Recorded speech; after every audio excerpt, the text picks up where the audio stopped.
아이들에게 신앙의 본을 보여주어야 한다는 생각을 버리십시오. 아이들에게 믿음 없는 자신의 모습을 보여주면 안 된다는 생각을 버리십시오.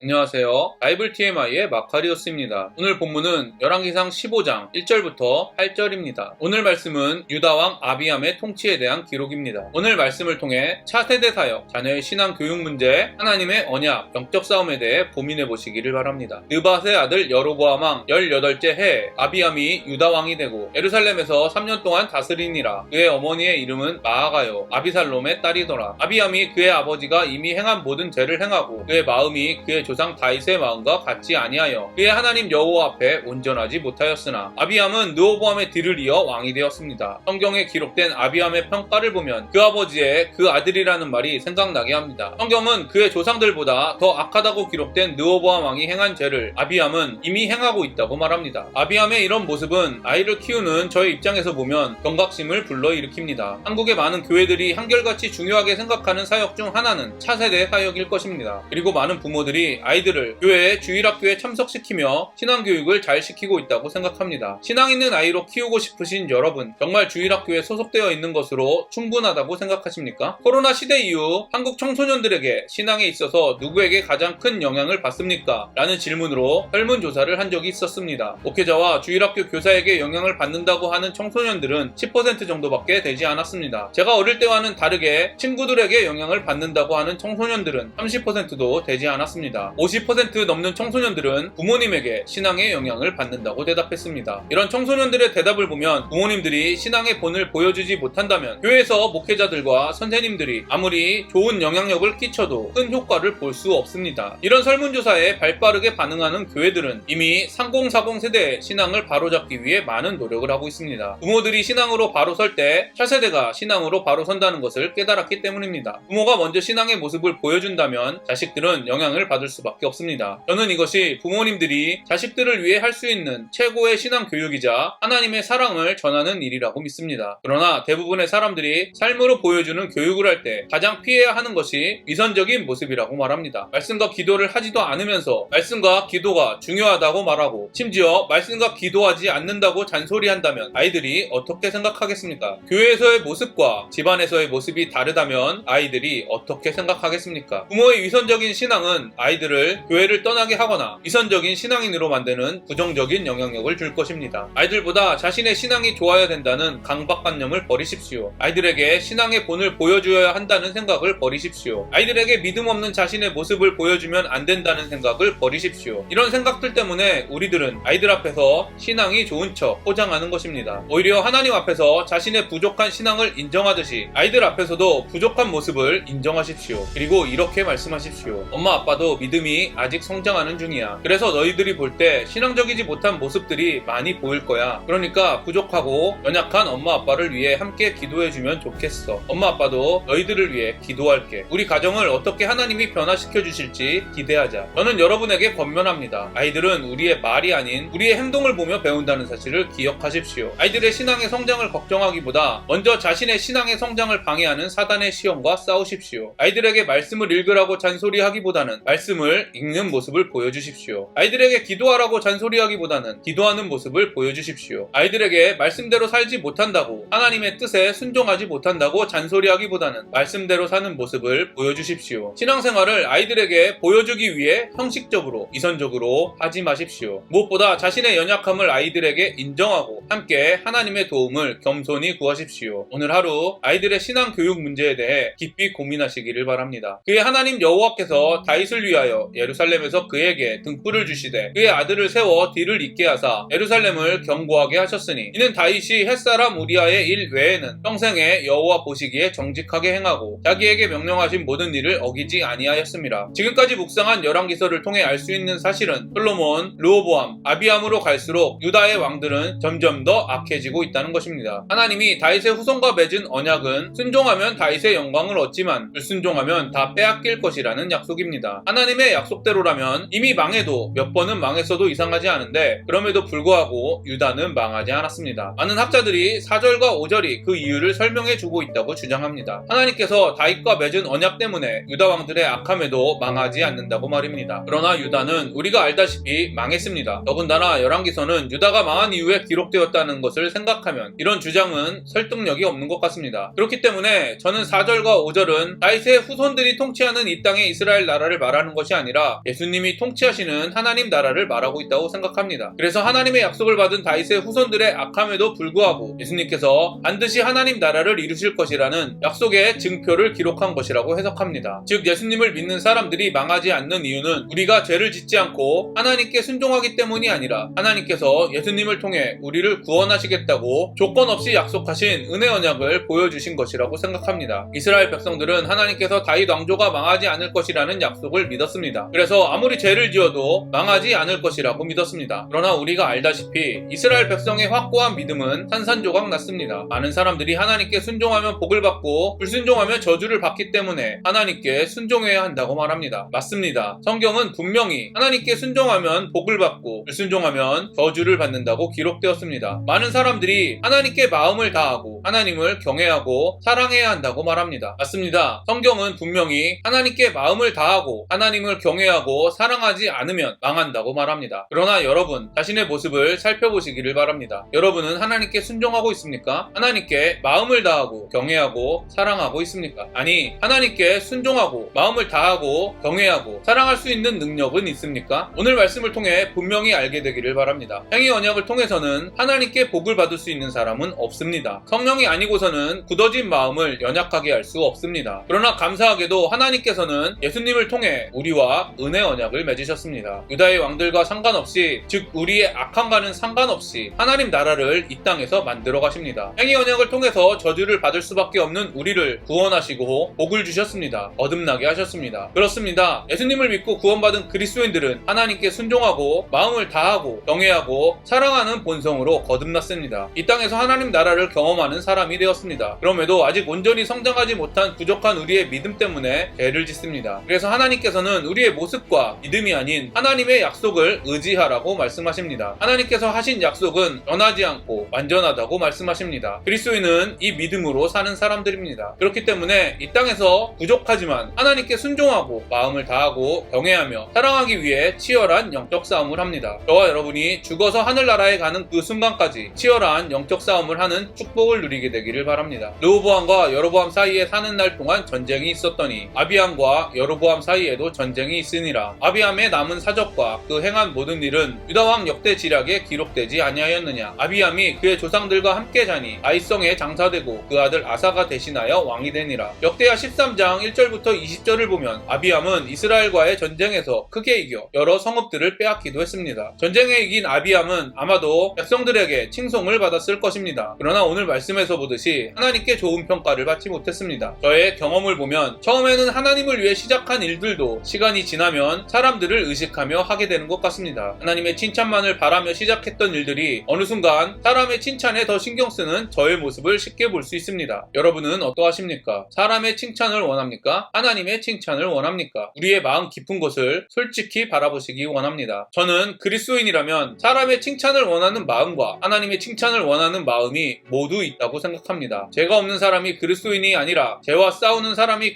그리스도인이듯이 사람의 칭찬을 원하는 마음이 없는 사람이 그리스도인이 아니라 사람의 칭찬을 원하는 마음과 싸우는 사람이 그리스도인입니다. 성경은 죽기 전까지 영적 싸움은 멈추지 않는다고 기록되어 있습니다. 이 말은 우리 안에 있는 사람에게 칭찬받기 원하는 마음을 발견하지 못한다면 싸움이 시작되지도 않았다는 뜻입니다. 성경은 그리스도인은 옛 본성과 싸우는 사람이라고 분명하게 기록하고 있습니다. 즉 옛 본성이 새로운 본성을 방해하고 있다는 것입니다. 사람의 칭찬을 받기 원하는 것은 옛 본성의 특징입니다. 하나님의 칭찬만을 바라는 마음을 확인할 수 있는 방법은 사람의 칭찬을 받기 원하는 마음과 싸울 때입니다. 여러분 이 사실만큼은 기억하시기를 바랍니다. 옛 본성과 싸우지 않고 있다는 것은 둘 중 하나의 경우입니다. 옛 본성과 싸우지 않을 정도로 새로운 본성이 완전히 지배하고 있거나 옛 본성을 발견하지 못했을 때입니다. 성경에 기록된 신앙생활은 피상적이 아니라 경험적입니다. 하나님이 원하시는 믿음은 자기 확신이 아니라 자기 안에 있는 옛 본성과 싸우면서 성장하는 것입니다. 여러분의 하나님의 칭찬만을 바란다는 고백 고백은 자기 확신입니까? 아니면 사람의 칭찬을 받기 원하는 마음과 처절한 싸움에서 나온 고백입니까? 저와 여러분이 사람의 칭찬을 받기 원하는 우리의 마음을 무시하거나 외면하지 말고 인정하고 싸우게 되기를 간절히 소망합니다. 제가 오늘 여러분과 적용하고 싶은 부분을 말씀드리겠습니다. 첫 번째, 아이들의 신앙교육 문제, 차세대의 신앙교육 문제에 대해 깊이 고민하는 하루가 되기를 바랍니다. 두 번째, 자기 안에 하나님께 순종하고 마음을 다하고 경외하고 사랑할 수 있는 능력이 있는지 살펴보시기를 바랍니다. 세 번째,